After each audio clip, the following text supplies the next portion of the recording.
Break के बाद आप सभी का स्वागत है। छत्तीसगढ़ सरकार जहां सुशासन तिहार के जरिए गांव-गांव पहुंचकर योजनाओं और सुविधाओं का फीडबैक लेने का दावा कर रही है, वहीं बलरामपुर जिले से सामने आई एक तस्वीर ने स्वास्थ्य व्यवस्था की पोल खोल दी है। राजपुर क्षेत्र में एक पहाड़ी कोरवा ग्रामीण की मौत के बाद परिजनों को शव ले जाने के लिए वाहन तक नहीं मिला। मजबूरी ने परिवार शव को ट्रैक्टर में रखकर करीब 26 किलोमीटर दूर अस्पताल पहुंचाया। दरअसल ग्रामीण की संदिग्ध परिस्थितियों में मौत के बाद परिजनों ने शव वाहन के लिए पंचायत और स्थानीय प्रशासन से मदद मांगी, लेकिन कोई व्यवस्था नहीं हो सकी। इसके बाद परिवार सुबह करीब 10 बजे ट्रैक्टर में शव लेकर निकला और खराब सड़क व संसाधनों की कमी के चलते दोपहर 2 बजे राजपुर सामुदायिक स्वास्थ्य केंद्र की मरचूरी पहुंच पाया। परिजनों ने बताया कि समय पर पोस्टमार्टम नहीं होने से अंतिम संस्कार में भी देरी होगी। वही पोस्टमार्टम के दौरान मौजूद डॉक्टर ने स्वीकार किया कि राजपुर स्वास्थ्य केंद्र में शव वाहन की सुविधा नहीं है और लोगों को निजी व्यवस्था से शव लाना पड़ता है। मामले में सरगुजा सांसद चिंतामणि महाराज ने इसे व्यवस्था की कमी बताते हुए जल्द शव वाहन उपलब्ध कराने का आश्वासन दिया है। हमारे भैया का मर्डर हो गया है, उसी को लेके आए हैं। कहाँ लाए हैं? राजपुर पीएम कराने। हाँ, तो गाड़ी नहीं मिला आप लोग को? कहाँ गाड़ी नहीं मिला सर। हम्म। सचिव सरपंच तो सबे थे वहाँ पे, कोई तो नहीं बोला कि गाड़ी का वो चीज़ करो। तो कितना दिक्कत हुआ आप लोग को? बहुत दिक्कत हुआ सर, वहाँ से 10 बजे से निकले हैं। हाँ। 100 वाहन तो नहीं है, बलरामपुर जिला अस्पताल में ही अभी केवल 100 वाहन की उपलब्धता है, बट हमारे यहाँ ब्लॉक में राजपुर में नहीं है 100 वाहन। तो डेड बॉडी को फिर कैसे ले जाता है सर? डेड बॉडी को या तो मरीज अपनी सुविधा से, जो उनके साथ परिजन होते हैं वो अपनी सुविधा से ही उसको लेके आते हैं। गाड़ी में हो गया, ट्रैक्टर में, या बुकिंग करके ही आते हैं। जनरली तो अभी ये ऐसे ही हो रहा है। बाकी 100 वाहन की ज़रूरत है यहाँ पे। अगर मैं गुजारिश करूँगा कि अगर 100 वाहन हम लोग के यहाँ लोगों के लिए उपलब्ध हो जाए तो ज़्यादा अच्छा रहेगा। ये तो निश्चित रूप से और मीडिया के माध्यम से जानकारी मुझे 2-3 दिन से ही तरफ हूँ और जो मला जानकारी नहीं मिली से, लेकिन ये निश्चित रूप से हमार कमी है। बोला अगर हमार कमी है तो हमार कमी का भी स्वीकार करे में संकोच नहीं है। ये विषय में मैं ऊपर में बात कर रहा हूँ और ऐसा प्रयास है कम से कम 2 लाख के बीच में भी अगर एक 100 वाहन रहे, क्योंकि 100 वाहन को रोज दिन को आवश्यकता रहेगी।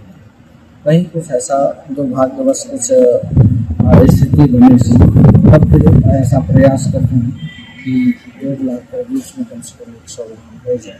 कोरबा दर्री मुख्य मार्ग स्थित बरपारा कोहड़िया क्षेत्र में रविवार को उस वक्त सनसनी फैल गई जब सड़क किनारे नर्सरी के भीतर युवक की रक्त रंजित लाश मिली। शव के आसपास और नर्सरी परिसर में कई जगह खून फैला होने से हत्या की आशंका जताई जा रही है। मृतक की पहचान बसंत पटेल निवासी सोनसरी पामगढ़ के रूप में हुई है। बताया जा रहा है कि वसर मंगला पुलिस चौकी क्षेत्र में किराए के मकान में रहकर किसी इंडस्ट्रीज में काम करता था। स्थानीय लोगों के द्वारा सूचना दिए जाने के बाद पुलिस मौके पर पहुंची और जांच शुरू की गई। घटना स्थल की गंभीरता को देखते हुए एएसपी लखन पटेल भी मौके पर पहुंचे। उनके साथ फोरेंसिक टीम और डॉग स्क्वाड को भी बुलाया गया, जिन्होंने घटना स्थल से साक्ष्य जुटाने की कार्रवाई की। प्रारंभिक जांच में मामला हत्या का माना जा रहा है। हालांकि पुलिस सभी पहलुओं को ध्यान में रखकर जांच कर रही है। नर्सरी के भीतर फैले खून और घटना स्थल की स्थिति को देखते हुए आशंका जताई जा रही है कि युवक की हत्या वहीं की गई है। फिलहाल पुलिस आसपास के लोगों से पूछताछ कर रही है और घटना स्थल के आसपास लगे सीसीटीवी कैमरों की भी जांच की जा रही है। घटना के बाद पूरे इलाके में दहशत और चर्चा का माहौल बना हुआ है। रायगढ़ में एक शादी समारोह उस वक्त खूनी संघर्ष में बदल गया जब बारात के दौरान पिकअप वाहन में बैठने को लेकर हुए विवाद में एक युवक की चाकू मारकर हत्या कर दी गई। मृतक की पहचान लक्ष्मी प्रधान के रूप में हुई है, जो पेशे से किसान था। घटना के बाद शादी वाले घर में चीख पुकार मच गई और खुशियों का माहौल मातम में बदल गया। परिजनों के मुताबिक बारात के दौरान 2 युवक पिकअप वाहन की छत पर खतरनाक तरीके से बैठे हुए थे। लक्ष्मी प्रधान ने उन्हें नीचे उतरने के लिए कहा, जिस पर आरोपी भड़क गए और गाली गलौज शुरू कर दी। देखते ही देखते विवाद इतना बढ़ गया कि आरोपियों ने चाकू निकालकर लक्ष्मी प्रधान पर ताबड़तोड़ हमला कर दिया। बीच बचाव करने पहुंचे सूरज और उनके छोटे भाई को भी चोटें आई है। मृतक के परिजन राम रतन प्रधान ने बताया कि आरोपियों के साथ उनकी कोई पुरानी रंजिश नहीं थी। उनका कहना है कि नशे में धुत युवकों ने मामूली बात पर इस वारदात को अंजाम दिया। घटना के बाद इलाके में तनाव का माहौल है। पुलिस ने मामला दर्ज कर आरोपियों की तलाश शुरू कर दी है। वो लोग गए थे बाराती में, क्या है, पिकअप में ऊपर में बैठा थे, 2 लड़के बैठे थे। अब उन लोग को मना किया कि भाई ऊपर में मत बैठो, नीचे आके बैठो। वो लोग गुस्से में आ गए और गुस्से में उतरने के बाद वो लोग गाली गलौज करने लगे। फिर गाली गलौज होने के बाद फिर सीधा चाकू से वार कर दिए उन लोग। उसके बीच बचाव में सूरज आया, सूरज को भी पड़ गया एक चाकू।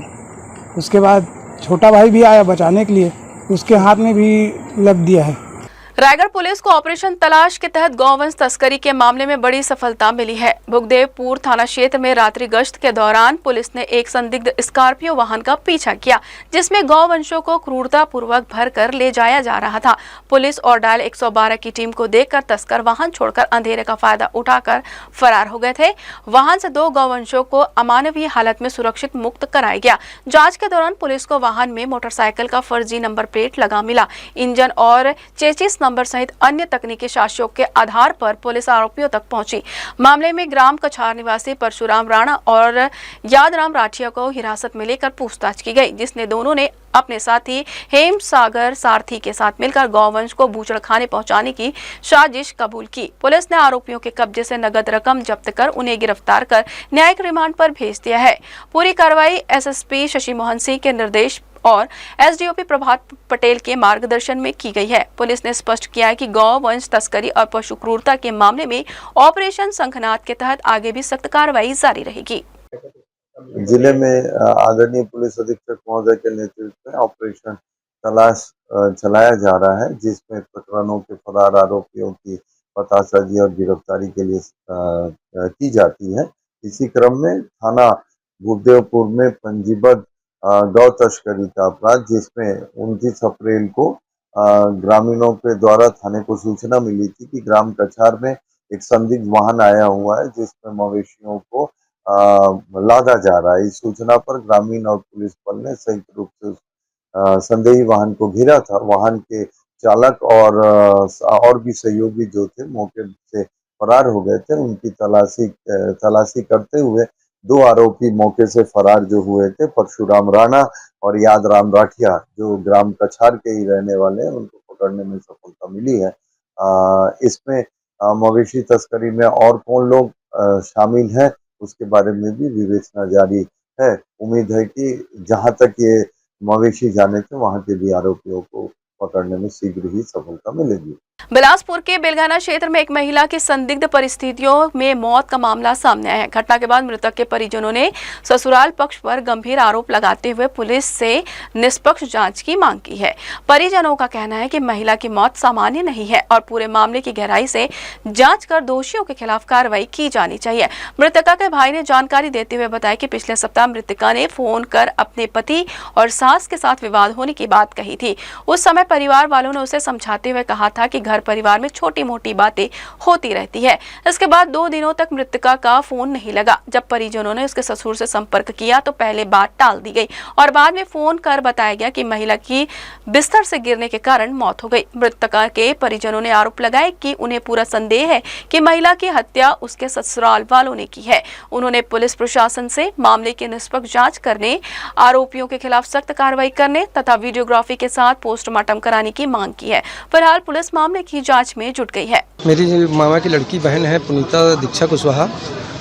अभी उनका पिछले 1 हफ्ते पहले मैं बात हुआ था मेरा, तो अपनी तकलीफ बता रही थी कि मेरे को मेरे सास और मेरे पति बहुत तकलीफ दे रहा है, भैया मेरे को बचा लो। तो हम लोग समझाए कि ठीक है, परिवार में चलता है, लेकिन समझ लो।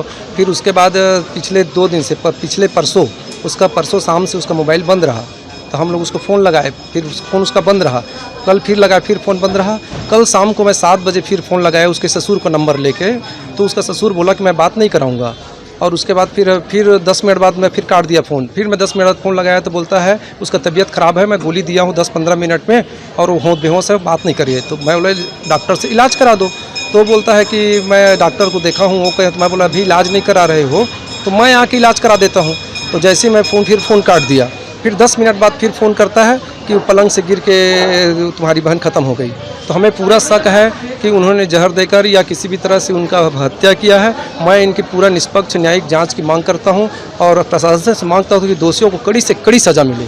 मदर्स डे के अवसर पर जहां लोग अपनी मां के साथ समय बिताकर इस दिन को खास बनाते हैं, वहीं कुछ ऐसे वृद्ध महिलाएं भी हैं जिन्हें परिस्थितियों ने अपनों से दूर कर वृद्धाश्रम तक पहुंचा दिया। ऐसे ही मातृशक्ति के सम्मान में रविवार को स्वयं सिद्धा फाउंडेशन द्वारा बेहतराई स्थित माता रानी आश्रम में विशेष कार्यक्रम आयोजित कर मदर्स डे मनाया गया। कार्यक्रम में वृद्ध महिलाओं के साथ आत्मीयता और सम्मान का भाव देखने को मिला। कार्यक्रम के दौरान फाउंडेशन के पदाधिकारियों ने आश्रम पहुंचकर वृद्ध महिलाओं के बीच केक काटा, उन्हें मदर्स डे की शुभकामनाएं दी। आयोजकों ने महिलाओं को साड़ी, कपड़े, भोजन और दैनिक जरूरतों का सामान वितरित किया। कार्यक्रम के दौरान आश्रम का माहौल पारिवारिक और भावुक बना रहा। समाज सेवी चंचल सलूजा ने बताया कि यह केवल एक दिन का आयोजन नहीं, बल्कि लगातार सामाजिक सरोकारों से जुड़कर जरूरतमंदों की सहायता करता है। उन्होंने कहा कि गर्मी को देखते हुए आश्रम में रहने वाली वृद्ध महिलाओं की सुविधा के लिए जल्द ही फाउंडेशन की ओर से इन्वर्टर की व्यवस्था भी कराई जाएगी, ताकि उन्हें बिजली कटौती और गर्मी से राहत मिल सके। इस अवसर पर स्वयं सिद्धा फाउंडेशन के सदस्यों ने वृद्ध महिलाओं के साथ समय बिताया और उनसे बातचीत कर उनके अनुभवें सुनी। कार्यक्रम के दौरान कई भावुक पल भी देखने को मिले। आश्रम की महिलाओं ने इस पहल की सराहना करते हुए कहा कि ऐसे आयोजन उन्हें अपनापन और सम्मान का एहसास कराते हैं।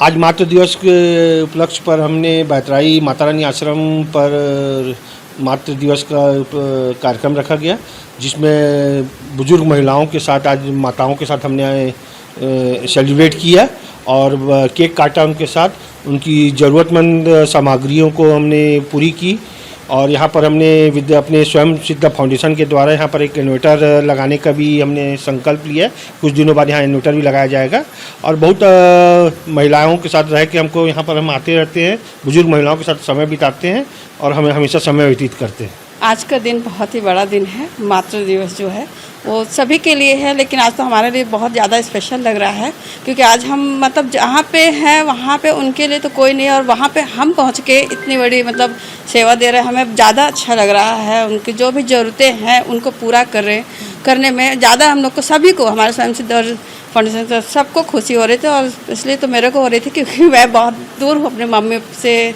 पापा तो है नहीं, लेकिन उनसे बहुत दूर है और उनके कमी मैं यहाँ पे मतलब मुझे लग नहीं रहा है। मैं इतना अच्छा लगा मुझे। रविवार को महाकुंभ पूजा के साथ श्री मरीमाई माता पूजा उत्सव समिति कंस्ट्रक्शन कॉलोनी में माता पूजा का भव्य समापन हुआ। 10 दिनों तक चले इस दक्षिण भारतीय परंपरा आधारित आयोजन में देवी के विभिन्न स्वरूपों की स्थापना कर विधि विधान से पूजा अर्चना की गई। अंतिम दिन श्रद्धालुओं ने देवी को महाकुंभ के रूप में महाभोग अर्पित किया और शाम को शोभा यात्रा निकालकर प्रतीकात्मक विसर्जन किया गया। महाकुंभ पूजा के दौरान महिलाओं ने थालियों में विशाल आकार के व्यंजन सजाकर बाजे गाजे, डफली और आतिशबाजी के साथ पूजा पंडाल तक यात्रा निकाली। देवी को अर्पित करने के लिए 21 प्रकार के दक्षिण भारतीय व्यंजन तैयार किए गए थे, जिनमें इडली, डोसा, बड़ा, पुलियाराम, चंद्रकांतालू, चना और गुलगुला प्रमुख रहे। पूजा स्थल पर 2 क्विंटल से अधिक चावल का ढेर सजाकर उसमें विभिन्न व्यंजन मिश्रित किए गए और कपूर प्रज्वलित कर विशेष पूजा संपन्न हुई। यजमान परिवार और पुजारियों ने विधिवत महाभोग अर्पित किया। आयोजन में बड़ी संख्या में श्रद्धालु शामिल हुए। पूजा के बाद विशाल भंडारे का आयोजन भी किया गया। वरिष्ठ कांग्रेसी नेता ओल्ता ने भी पूजा में शामिल होकर प्रदेश के सुख समृद्धि की कामना की।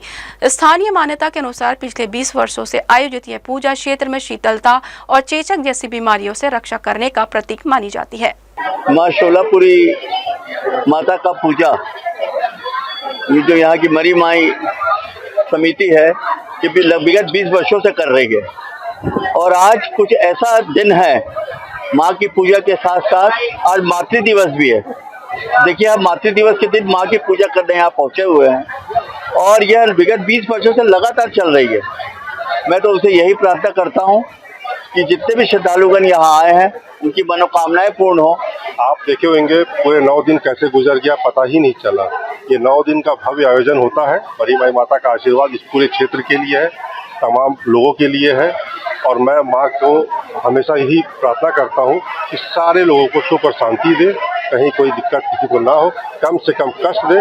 और हम माँ से क्षमा चाहते हैं, अगर हमसे कोई गलती हो गई उसके लिए क्षमा प्रार्थी। रेलवे क्षेत्र में मरी माई पूजा के लिए साल भर इंतजार हम लोग करते हैं कि कब मरी माई पूजा का हमें पूजा करने का अवसर मिलेगा, जो हम लोग 20 वर्षों से कर रहे हैं। और रेलवे क्षेत्र के विशेषकर साउथ इंडिया में इसका बहुत ही महत्व है। उसी महत्व को ध्यान में रखते हुए हम लोग बिलासपुर में बहुत अपार साउथ इंडिया के लोग रहते हैं, उनकी भावनाओं को कद्र करते हुए उन लोगों के सहयोग से हम इस पूजा को लगातार करते आ रहे हैं। तो ये थी इस बुलेटिन की तमाम खबरें। देश विदेश की खबरों के लिए बने रहिए जी न्यूज के साथ। मुलाकात होगी अगले बुलेटिन में, तब तक ले दीजिए प्रेरणा को इजाजत। नमस्कार।